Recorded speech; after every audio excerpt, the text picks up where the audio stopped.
Class में हो और सारे चैप्टर को अच्छे से पढ़ना चाहते हो तो ये सब चीज़ कभी भूल के भी छोड़ना मत। मैं ऐसा क्यों बोलती हूँ? क्योंकि मैंने भी अभी अपने क्या बोलते हैं मंथली टेस्ट में देखा था ये कि मेरे जो मार्क्स कम किस लिए थे। चैप्टर 1 और चैप्टर 2 आया था। आप चैप्टर 1 जानते ही हैं कि उसका नाम है exploration entering the world of secondary science. तो इसमें से आपको उतने सवाल आपको लगेंगे कि नहीं पूछे जाएंगे, लेकिन मैं आपको चैप्टर 1 और चैप्टर 2 के कुछ इंपॉर्टेंट चीज़ बता दूँ जो आपको मेरे ख्याल से काम आ सकते हैं।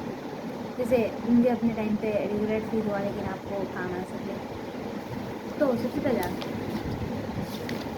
NCERT जब भी पढ़ने जाना तो NCERT पढ़ने से पहले एक बार NCERT की वीडियोस देख लेना। जैसे चैप्टर 1 शॉर्ट्स या आपको जो भी देखना हो देख लीजिएगा और ध्यान से पढ़ना भाई, ध्यान से एकदम क्या बोलते हैं कॉन्फिडेंस के साथ में एग्ज़ाम दे के आना जिससे आपको लगे कि हाँ आपने कुछ किया। और फिर मैंने सॉरी वो चैप्टर 1 में आपको टॉपिक्स में बता दूँ जैसे पूछ सकते हैं एक्सप्लोरेशन क्या, ठीक है। मैं अभी सिर्फ क्वेश्चन बता रही हूँ आंसर्स नहीं। एक्सप्लोरेशन ठीक। उसके बाद है आपको सिंबल्स क्या हो सकता है, क्वांटिटीज़ क्या हो सकती है, वो सब पूछ सकता है। फिर आपको एग्जांपल 1.1 जो एक क्रिकेट शॉट वाला है वो भी आप अच्छे से मतलब सारे एग्जांपल्स और एक्टिविटीज़ जितने भी दिए हैं इस चैप्टर को एकदम थॉरोली पढ़ना इतने अच्छे से कि आपको पूरा माइंड में सेटल हो जाएगी चैप्टर। फिर उसमें आपको नीड अ साइंटिस्ट में जो मेघनाथ साहा का पहले फर्स्ट पेज पे दिया है, पेज नंबर 2 पे, उसको अच्छे से पढ़ लेना। फिर threads of curiosity, ready to go beyond, ये सब आप अच्छे से पढ़ना एकदम कंसेप्ट वाइज। इसमें हर एक कंसेप्ट से पूछ सकता है, हर एक टॉपिक से क्वेश्चन पूछता है। और टॉपिक्स और बता दूँ, लॉ के बाद आपका थ्योरी, प्रिंसिपल्स, प्रिडिक्शंस, हाँ पॉज एंड पॉन्डर को भी ज़रूर से बना लेना। फिर आपका एग्जांपल 1.2 है how do we check predictions, ये भी आप पढ़ लेना। मतलब इसमें लगभग सारे टॉपिक्स से क्वेश्चंस आ सकते हैं, ठीक है। एंड अब मैं आता हूँ और भी टॉपिक्स पे। हाँ एग्जांपल 1.3 भाई ये फिजिक्स का है, इसमें बताया है, इसको भी हम अच्छे से पढ़ के जाना है एग्ज़ाम में। फिर pause and ponder 2 and 3 questions को भी कर लेना, ठीक है। अब आते हैं हम अपने main topic chapter 2।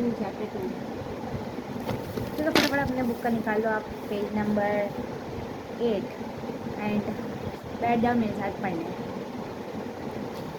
Cell the building block of life, तो आप जानते हैं कि चैप्टर 2 में दिया है और पुरानी NCERT में ये चीज़ मेरे कैसे चैप्टर 5 या 6 में था। बिकॉज मतलब मैंने कभी NCERT पुराना वाला नहीं पढ़ा है तो मुझको मालूम नहीं है कि वो कौन से चैप्टर में था, लेकिन फिर भी बता सकती हूँ वही अंदाज से कि वो 6 चैप्टर में बायोलॉजी का पहले चैप्टर था वो उसमें। तो वही इसमें थिंक इट ओवर कर देना ध्यान एकदम ध्यान से। फिर टॉपिक्स थर्मोफाइल्स, मतलब ऐसे वो छोटा मोटा 1-2 मार्क्स का क्वेश्चन में आ सकता है थर्मोफाइल्स। फिर आपका क्या बोलते हैं सेल को बताते थे, सेल मतलब पहले क्या था, सेल फिर टिश्यूज़, फिर सेल टिश्यूज़, फिर आपका आया ऑर्गन्स, फिर ऑर्गन सिस्टम, फिर आपका पूरा बॉडी बना वो। फिर इसमें आप मैग्नीफिकेशन, लिमिट ऑफ रेजोल्यूशन और स्ट्रक्चर ऑफ लाइट माइक्रोस्कोप। मतलब मुझको मेरे एग्ज़ाम में जो हुआ था हम लोग का मंथली टेस्ट उसमें तो ये नहीं आया था स्ट्रक्चर उसका, मगर हो सकता है अभी PD1 में आए, मेरा PD1 का भी आने वाला है। फिर आप इलेक्ट्रॉन माइक्रोस्कोप और लाइट माइक्रोस्कोप में क्या डिफरेंस है इसको अच्छे से बना लेना अपने से, मतलब इसमें नहीं दिया है उतना लेकिन फिर भी आप बना लेना अच्छे से अपने से, या कहीं से आप गूगल और मेटा करके आप कर सकते हो। हाँ और ये मत भूलना यूनिट कन्वर्जन नहीं कि 1 मिलीमीटर इक्वल, मतलब 1 मिलीमीटर जो डबल M से हम लोग डिनोट करते हैं वो 1000 माइक्रोमीटर्स यानी कि इससे डिनोट करते हैं। इसको मैं कैसे बोलूँ, माइक्रोमीटर जैसे लिखते हैं उसका जो सिंबल होता है वो आपके तो मेरे ख्याल से मोबाइल के कीबोर्ड में भी आप देख सकते हैं, गूगल कीबोर्ड में, ठीक है। हाँ, और हमारे पास में इसमें और जो मेरे को लगता है इम्पोर्टेंट टॉपिक्स जो मैंने अंडरलाइन किए थे मैं वो भी बता देती हूँ साथ में कि थर्मोफाइल्स मैंने आपको बता दिया। थर्मोफाइल्स के बाद आपका ये जो साइंटिस्ट फ्रॉम रिवर साइंस की जो पहली साइंस वाला जो है लाइन उसको भी पढ़ देना, लिमिट ऑफ एक्सपेरिमेंट पढ़ देना, मैग्निफिकेशन पढ़ लेना। Robert Hooke was the first person to observe cell in 1665, उसको पढ़ देना, ठीक है। उसमें वो भी बता देना कि वो जो है अपने से बनाए थे वो माइक्रोस्कोप जो कैपेबल था 200 to 300 टाइम्स मैग्निफिकेशन करता था वो, ठीक है। Total magnification equal to eye piece into object lens, ये बढ़ जाना। अब मान लो आई पीस आपका I mean eye piece power आपका दिया हुआ है 5 और ऑब्जेक्टिव लेंस का पावर आपको दिया है 10, उसमें इंटू करना है तो 50 आएगा, तो आपका टोटल मैग्निफिकेशन 50 हो जाएगा, 50, ओके। ये भी पढ़ जाना कि scientist have improve the microscope bye improving it's 3 main features: resolution, measure of clarity, contrast, the difference of brightness in brightness between various parts of an object, and तीसरा magnification. फिर आपको मेरे ख्याल से स्ट्रक्चर ऑफ सेल जो topic 2.2 है उसको पढ़ने का उतना नहीं ज़रूरत पड़ेगा, उस टॉपिक का पहले जो दिया हुआ है वो, ठीक है। 2.2.1 सेल मेम्ब्रेन, हाँ इसमें आप पढ़ सकते हो ये जो सबसे पहले दिया है क्या बोलते हैं ऑस्मोसिस का जो प्रोसेस है। भाई ऑस्मोसिस का प्रोसेस ध्यान से पढ़ के जाना, उसमें पूछ सकता है घुमा फिरा के उसमें क्वेश्चन पूछता है, और आपके रिवाइज रिफ्लेक्ट डिफाइन वाले सेक्शन में आपको दिया हुआ भी है, ठीक है। तो सेल मेम्ब्रेन में मैं आपको बता दूँ क्या आ सकता है कि इसको एकदम शॉर्ट में अगर लिखना है तो सेल मेम्ब्रेन क्या है, फिर boundary around cell and protect its contents, ठीक है। अब ये तो आप बोलोगे कि मैं ये तो बुक ही में लिखा हुआ है दीदी, ये बुक का है तो क्या हो गया, मैंने और भी बनाया था पहली बार। प्लाज्मा मेम्ब्रेन कह सकते हैं उसको, वो थिन बाउंड्री है, प्रोटेक्ट करता है वो अपने इनर कंटेंट्स को, और सेलेक्टिवली पढ़नी है, सेलेक्टिवली पढ़नी है मतलब वो आपको कुछ कुछ चीज़ें ही अंदर बाहर करने देगा, जैसे सेलेक्टिवली पढ़नी है इंग्लिश में allows only something in and out, वो कुछ कुछ चीज़ें करने देगा। फिर ऑस्मोसिस, हाँ osmosis movement of water from high concentration to low concentration through membrane होता है। भाई लिख लो कहीं पे इसको, बुक में दिया हुआ है, हो सकता है आपको नहीं मिला है, मुझे भी पहली बार में नहीं मिला था, दूसरी बार में जाके मिला है सब जो मैं अपना रिवाइज कर रही थी। फिर डिफ्यूजन लिखो भाई, movement of particles from higher to lower concentration which occurs without a membrane, ये ब्रैकेट में है, ठीक है। फिर आप क्या कर सकते हो, osmosis the diffusion of water across A selectively permeable membrane, ठीक। अब आपको मैं ये भी बता दूँ कि ऑस्मोसिस का जो है अगर आपको नहीं समझ में आए तो देखो, इसके लिए मुझे अपनी कॉपी निकालनी पड़ेगी। इसमें जो वाटर वाले में है उसमें थोड़ा कन्फ्यूज़न है, फिर भी हाँ मतलब वाटर जो बाहर से अंदर की तरफ जाता है तो वो फूल जाता है ना, स्वेल कर जाता है। स्वेल जो होता है उसको हाइपोटोनिक कहते हैं, और हाइपरटोनिक वो होता है जो आपका अंदर से बाहर पानी जाता है। मेरे पास में आपके पास आपके लिए वो भी है, मैं वो भी दिखा दूँगी, मतलब पेपर्स आप उससे भी पढ़ सकते हो। एंड मैं देख लूँ मैंने सारे क्वेश्चन के आंसर्स बनाए हैं, मेरी कॉपी में सब चीज़ है, इसमें नोट्स नहीं है लेकिन वही था, नोट्स नहीं भाई, मैं जो बोल रही हूँ वो गलती कभी मत करना, ठीक है। उसको एकदम वो करके रखना है, इसको हम लोग बाद में देखते हैं, ठीक है। और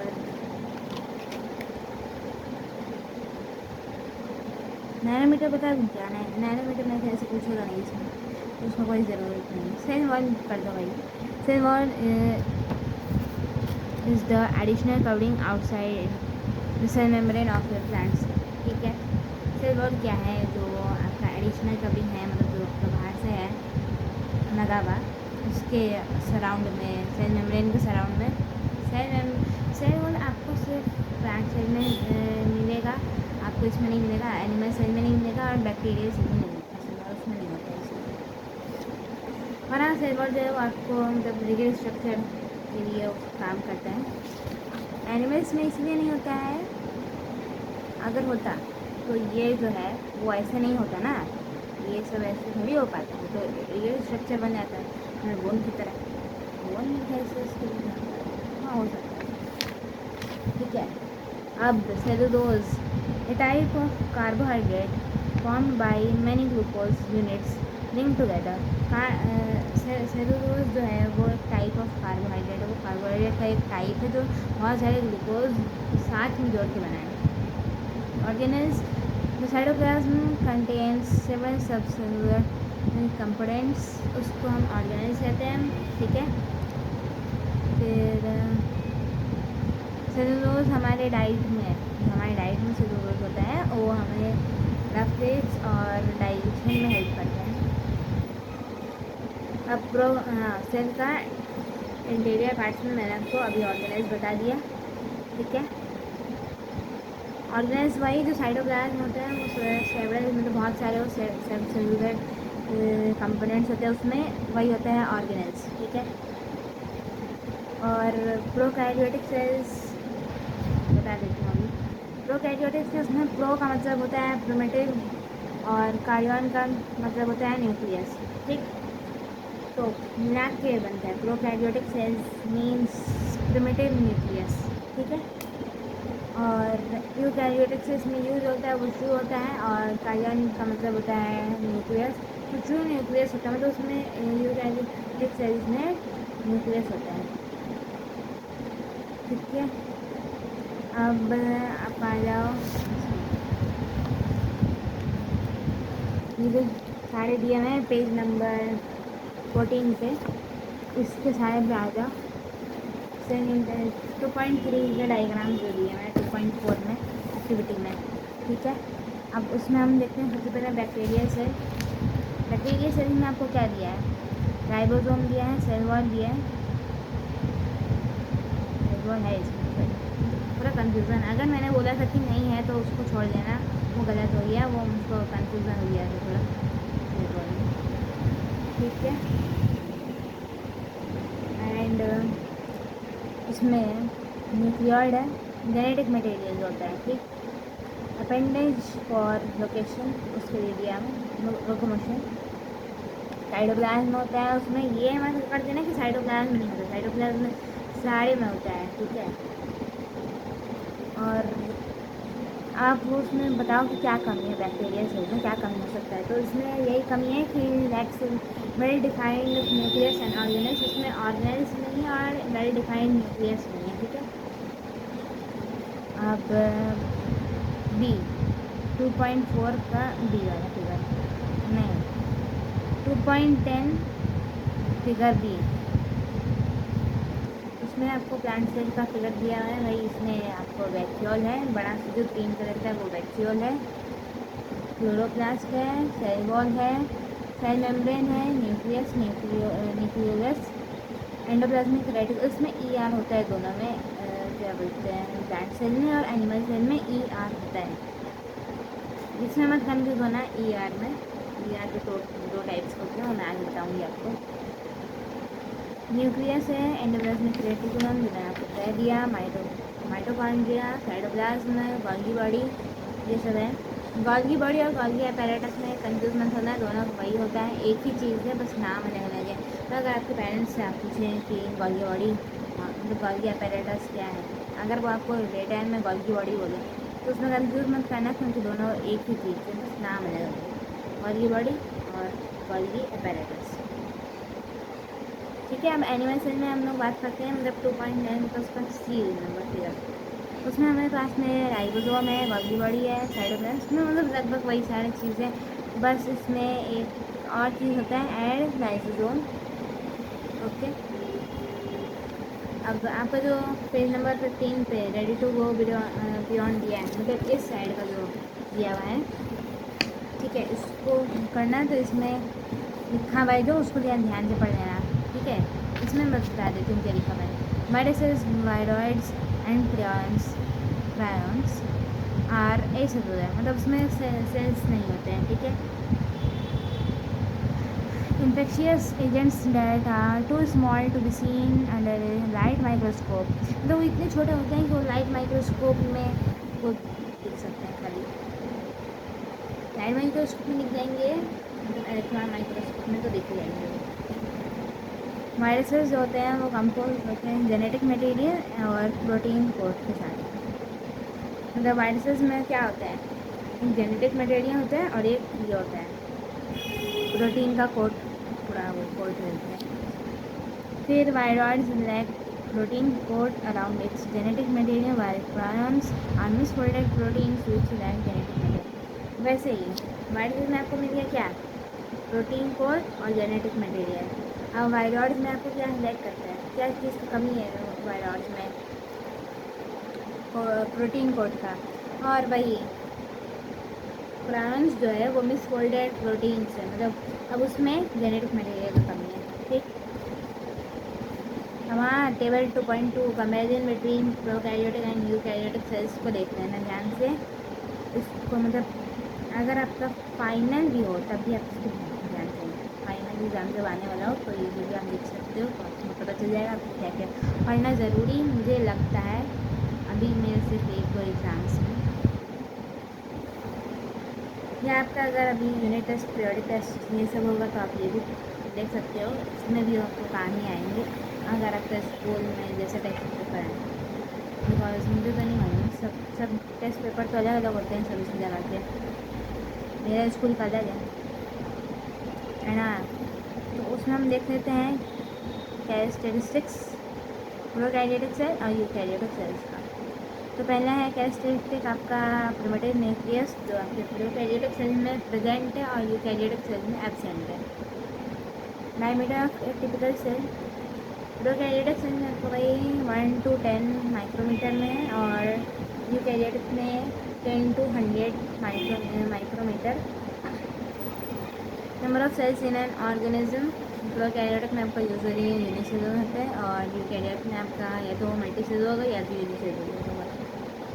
मेम्ब्रेन बाउंड ऑर्गेनिज, प्रोकैरियोटिक में आपका ये एब्सेंट होता है और मेम्ब्रेन बाउंड न्यूक्लियस भी आपका एब्सेंट होता है प्रोकैरियोटिक में। यूकैरियोटिक में मेम्ब्रेन बाउंड ऑर्गेनिज और न्यूक्लियस दोनों प्रेजेंट होते हैं, ठीक। साइटोस्केलेटन जो नीचे दिया हुआ है यहाँ पे, ये मैं ऐसे दिखाऊँ, यहाँ पे जो दिया है वो भी मेरे ख्याल से अगर एकदम डिटेल में पढ़ना है तो फिर इसको भी देख सकते। अब ये तो मैं दिखाने चलूँगी तो ये बहुत वो लगेगा, बहुत ग्रीनरी है। इसमें पेज नंबर आपका 16 और 17 का बात है। पेज नंबर 16 पे आपका दिया हुआ है पहला 2.3.1 का वो सब टॉपिक दिया हुआ है आपका, why do eukaryotic cells need this organelles. तो cell organelles help in building new materials, removing waste and providing energy to the cell. They work together to perform all functions of the cell, ठीक है। अब सबसे पहले आपका ये nucleus, house of code and instruction, मतलब आपको short में लिखा house of code and instruction भी लिख सकते हो, ठीक। अब इसमें बता दूँ आपको सबसे पहली बात वो पूरा टॉपिक ही पढ़ लेना भाई, वो जो पन्ना दिया है उसमें सब चीज़ एक एक चीज़ मुझको इम्पॉर्टेंट लगा है, डैट्स वाई मैं कह रही हूँ, क्योंकि मैं सब चीज़ तो नहीं लिख सकती थी, जितना ज़्यादा मेरा बुक में उतना ही नहीं। तो आपको अभी छोटे छोटे बता देते हैं। डीएनए जो हमारे ब्लड में तो कहते हैं, जो उसमें जो होता है पहचान करने के लिए कि आपके मम्मी पापा से आपका डीएनए मिल रहा है कि नहीं, किसी से आपका किसी का भी डीएनए मिल रहा है, आप सुने होंगे कभी कभी कभी होता है हॉस्पिटल में कि डीएनए मैच करता है। सीआईडी अगर देखते होगे तो आपको पता चल जाएगा, सीआईडी में आपको दिखाया वही डीएनए मैच कर रहा है कि नहीं मैच कर रहा है, कभी बीच में वो सभी होता है, कुछ एपिसोड्स में है भाई। मतलब पढ़ाई के बीच में खाली पढ़ाई की बात थोड़ी करी, तो बहुत इंटरेस्टिंग। न्यूक्लियस जो है इसका स्ट्रक्चर देखकर मुझे सिर्फ पहली बार में एक ही चीज़ आया है, ढोल। मुझे इस पर ये जो दिखता है ना भाई, वो ढोल की तरह लग रहा है मुझे। ठीक है, हाँ तो मैं बता रही थी डीएनए बहुत ख़राब हो गया गाइस, और मौसम ख़राब हो गया हमारे यहाँ का। हम साथ में व्लॉगिंग भी कर रहे हैं, बताइए। हाँ मौसम ख़राब है आज। तो अगर आपको लाइट, ऐसे तो मेरे को लग रहा है प्रॉपर लाइट आई है, तो मेरे लिए लाइट कम है, मेरे लिए अभी लाइट कम हो गया क्योंकि मेरे लाइट्स नहीं ऑन किए हुए। हाँ तो डीएनए बता दूँ मैं आपको, डीऑक्सी राइबो न्यूक्लिक एसिड। लिखो इसको, डीएनए का फुल फॉर्म जो होता है वो डीऑक्सी राइबो न्यूक्लिक एसिड होता है, ठीक। और न्यूक्लियर मेम्ब्रेन, न्यूक्लियस, न्यूक्लियोलस, ये पढ़ देना। राइबोसोम कैसे फॉर्म करता है वो भी पढ़ देना, यहाँ पे दिया हुआ था एक जगह पे राइबोसोम। सेट मैंने अभी लगाया हुआ था, इसमें इतना ना वो है कि समझ नहीं आया, लेकिन इसमें लिखा हुआ है कि राइबोसोम कैसे बनता है। हाँ ये रहा। तो आपको पूरा टॉपिक बता देते हैं, वो पैराग्राफ जिसमें लिखा हुआ है। तो nucleus house of coded instructions में सबसे पहले तो दिया हुआ है इतना सा, उस पैराग्राफ में देखो लास्ट में जहाँ पे लिखा हुआ है फिगर 2.11, उससे पहले की लाइन है, this subunits then exit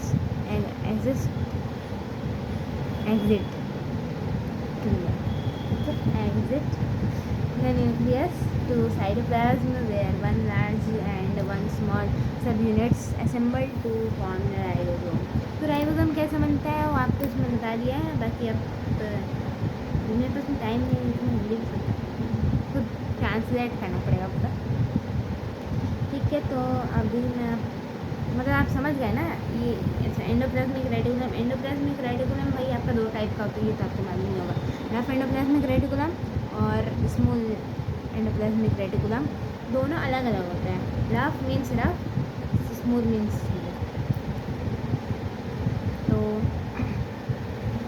आपका रफ ER जो होता है ना, RER, वो आपका उसमें होता है आपके पास में राइबोसोम्स प्रोटीन बनाते हैं और वो जो है वो सरफेस पे रफ दिखता है, ठीक है। एंड स्मूथ ER यानी कि SER, अब आपका वो जो होता है वो उसमें राइबोसोम्स नहीं होते हैं, तो इसमें राइबोसोम्स नहीं होते हैं और वो फैट्स बनाते हैं, हार्मोन्स बनाते हैं, मतलब हार्मोन्स आप कह सकते हैं लेकिन फैट्स जनरली फैट्स ही होते हैं। एंडोप्लाज्मिक रेटिकुलम आपका मैन्युफैक्चरिंग फैक्ट्री हो जाएगा, राइबोसोम आपका प्रोटीन फैक्ट्री, क्योंकि वो वहाँ पर प्रोटीन सिंथेसिस करता है आपका कौन, राइबोसोम, ठीक है। रफ ER और स्मूथ ER भी पढ़ देना, गोल्गी अपैरेटस भी पढ़ ही देना भाई, वो उसका आपका शॉर्ट लिखना होगा। पैकेजिंग एंड शिपिंग सेंटर्स, इसको आप उसमें याद करना कि वो जो है वो ट्रांसपोर्ट ये सब भी करते हैं, मतलब पैक करता है, शिप। अभी उसमें फिर है गोल्गी अपैरेटस जो है वो कैमिलो गोल्गी का है, तो वो यहाँ पे भी दिया हुआ है, नीड अ साइंटिस्ट, ये भी पढ़ देना भाई। लाइसोसोम द क्लीनर सिस्टम, यानी कि लाइसोसोम जो है वो आपका सिर्फ क्लीनिंग बैंक टाइप का है। अब आता है सबसे फेवरेट पेज में, माइटोकॉन्ड्रिया और प्लास्टिड्स का उसने शुरू किया था। आप पेज नंबर 18 खोलोगे अपना बुक का, तो क्या पता आपका भरा हुआ दिखे, मेरा बुक का तो पूरा भरा हुआ, देख लिया पूरा भरा हुआ है, मैंने अपने पूरा बुक का बना के रखा हुआ पेज। तो अभी मैं इसमें लाइन से तो नहीं बता पाऊँगी मेरे ख्याल से, क्योंकि इसमें बहुत सारी चीज़ मैंने लिखा है। हाँ, माइटोकॉन्ड्रिया बता दूँ आपको, द पावर ऑफ सेल, हाँ power house of cell mitochondria, ये चीज़ मैं भूल जाती थी हमेशा कि माइटोकॉन्ड्रिया होता क्या, मतलब 8th क्लास से माइटोकॉन्ड्रिया पढ़ रहे हैं और मैं भूल जाती थी माइटोकॉन्ड्रिया एक्चुअली में क्या होता है। अभी कहते हैं मुझे, डोंट माइंड, ठीक है, प्लास्टिड जो होता है centre for food synthesis in the plant cells and beyond. अब वो उसका टॉपिक जो है वो आपको बहुत ज़्यादा है, ठीक है। द आउटर मेम्ब्रेन, अब ये मैंने जो जिस हिसाब से लिखा है मैं उस हिसाब से बता रही हूँ, बाकी आप अपना मिला लेना उसमें। क्रिस्टे क्या होता है, क्रिस्टे बोलते हैं मेरे ख्याल से इसको। तो the outer membrane is smooth and porous. Point number 2, the inner membrane is folded into finger-like projections called cristae, which increases the surface area for chemical reactions and facilitated energy production. तो mitochondria आपका वही होता है, two types, inner और outer में। Mitochondria वही होता है, पावर हाउस है, वो भी मैंने बता दिया। Glucose and other molecules are broken down to release energy during cellular respiration. Cellular respiration जो होता है उस टाइम पे आपको ग्लूकोज क्या करता है वो भी है इसमें। एटीपी आपका होता है एडेनोसाइन ट्राइफॉस्फेट, ठीक है, एडेनोसाइन ट्राइफॉस्फेट, और उसको एटीपी कहते हैं, वो एक मॉलिक्यूल है। फिर supplying the energy needed for most cellular activities, हाँ माइटोकॉन्ड्रिया उसके लिए देता है आपको। Plants use special organelles called plastids. तो अब हम आ गए हैं प्लास्टिड्स पे गाइस, ठीक है। हाँ तो ये लाइन कंप्लीट कर रही हूँ। Plants use special organelles called plastids for food synthesis and storage. Chlorophyll present in chloroplast, a type of plastids that absorb sunlight. Chloroplast double membrane bound organelles होता है, और स्ट्रक्चर आपका दिया हुआ है क्लोरोप्लास्ट का।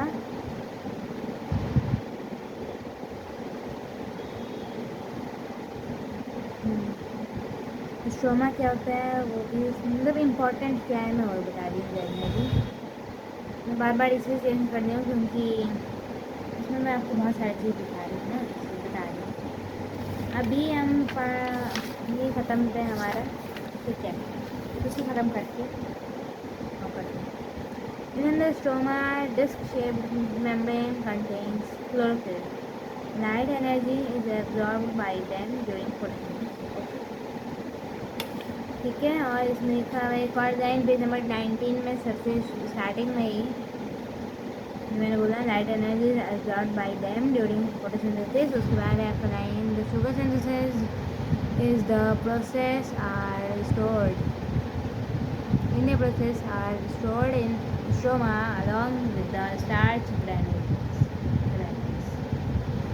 granules क्या है वो मुझको अभी ध्यान में नहीं है, लेकिन ये सब देख लेना। और ग्लूकोप्लास्ट, क्लोरोप्लास्ट ये समझ जाना भाई। क्लोरोप्लास्ट जो होता है वो सिर्फ आपको ग्रीन पिगमेंट देगा, मतलब ग्रीन कलर देगा। फिर आपका क्रोमोप्लास्ट जो होता है वो अदर दैन ग्रीन यानी कि आपको येलो भी दे सकता है पिगमेंट। येलो के साथ आपका हो गया रेड, पर्पल, इनका होता है ना ऐसे पत्तों का कलर,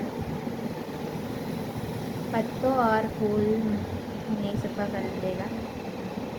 फिर आपका ल्यूकोप्लास्ट होता है वो एकदम ही कलर दे सकता है, मतलब जैसे कि ये दिखता है वो तो उसमें कलर है, लेकिन आपको लग रहा होगा कि कलर जैसे, तो फिर ल्यूकोप्लास्ट समझ जाना, जहाँ पे भी मतलब एकदम ट्रांसपेरेंट दिखेगा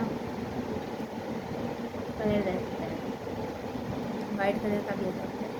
उसमें स्टार्च होता है, अच्छा वो हाँ वो स्टोर करता है फूड मटेरियल जैसे स्टार्च और प्रोटीन्स जो कि क्लासिफाइड होते हैं। कोलोकेशिया सेल्स, कोलोकेशिया के भी बारे में पढ़ना बुक में नहीं दिया है उतना, लेकिन वो क्वेश्चन में है कोलोकेशिया में। Matures the organelles for storage and support। देख रहे हो कितना लंबा चौड़ा बनाया गया है। तो मोबाइल से गर्म हो रहा है बता। इसमें आप पढ़ लेना भाई, ये तो मैं नहीं बता पाऊँगी, बहुत लंबा हो जाएगा वीडियो। इसमें जो दिया है लार्ज सेंट्रल वैक्यूम, मतलब वो जो रेड ऑरेंज लिखा हुआ सेल्स है, तो ये सब पढ़ लेना।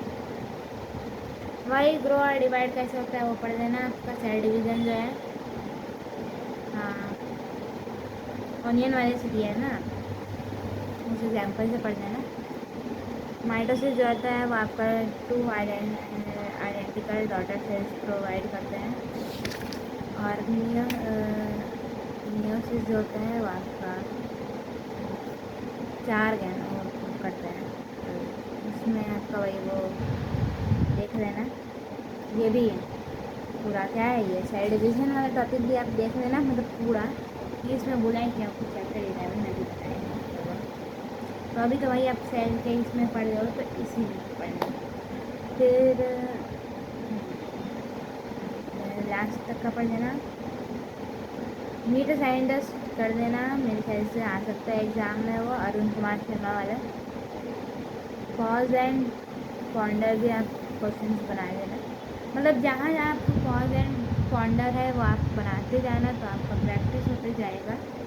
फिर सेल थ्योरी पे आते हैं, ये भी पढ़ लेना भाई, ये भी ज़्यादा हो जाएगा क्योंकि अभी मुझे और भी चीज़ बताया है ना आपको। ठीक है, वो है उसका सब टॉपिक है lose grow and reproduce forever कर देना। इसमें कॉन्टैक्ट इन्हिबिशन और ट्यूमर्स के बारे में दिया है, वो कर देना। अब एल्टाग्राम्स पे आपका वही, ये तो पढ़ ही लेना, इसमें से भी क्वेश्चन पूछ सकते हैं। ठीक है, अब आपका रिवाइज रिफ्लेक्ट एंड रिफाइन वाले सेक्शन पे आने से पहले मैं आपको थोड़ा सा जो आपका सेक्शन दिया है उससे पहले मैं आपको कुछ नोट्स बता दूँ, जस्ट मिनट। हाँ, तो आपके वाले जो वो है वो अब हम बनाएंगे पार्ट 2 में। पार्ट 2 में आप बनाइएगा, अभी मैं बस आने वाला है पार्ट 2 इसका भी। ठीक है, पार्ट 2 के लिए कमेंट्स कर देना।